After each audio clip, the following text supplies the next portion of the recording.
এখানে বেঁচে থাকতে হয় তাহলে আপনার অনেক বেশি পরিশ্রম করতে হবে, আর পরিশ্রম ছাড়া আপনি কিছুই পাবেন না। এখন আমি এই মুহূর্তে আমার ক্ষুধা নিবারণের জন্য কোনো একটা খাবার আমার অনেক দরকার, তাই আমি এখন চলে যাচ্ছি কিছু একটা খাবার খুঁজবো। দেখি এখানে কি আছে। আমি দেখতে পাচ্ছি এখানে অনেকগুলো ফুটো আছে, আপনারা দেখতে পারতেছেন। এই যে একটা ফুটো, এখানে একটা ফুটো, এই ফুটোগুলোর ভেতরে আমার খাবার রয়েছে। আমার এখন এই খাবারগুলো চাই। ফুটোটা অনেক বড়, কিন্তু এই খাবারটা কোথায়? নিচে দেখা দিতেছে। এই ফুটো তো শেষ হইতেছে না, প্রচুর অনেক বড় ফুটো। এখানে অনেক খাবার আছে, তবে আঠালো মাটিও আছে। আমি জানি যে এখানে অনেক বেশি কাঁকড়া আছে। এই যে কাঁকড়া, ধরে ফেলো।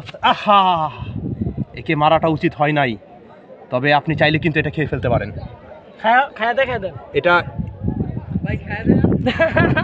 এটা কিন্তু খাওয়া যায়, সত্যি এটা খাওয়া যায়। আমি বলছি এটা খাওয়া যায়। জীবনকে বাঁচানোর জন্য এই যে এখানে এত গরম, এই গরম থেকে আপনি যদি মুক্ত হতে চান তাহলে আপনার খাবার দরকার। এই খাবারটা কিন্তু আসলে আপনার জন্য খুবই বেশি প্রয়োজন। আমি এখন এটা খেয়ে নিচ্ছি।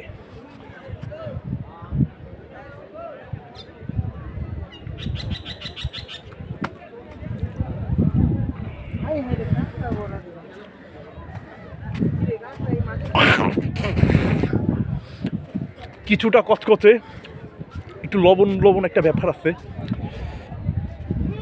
বাট ভালো, আলহামদুলিল্লাহ।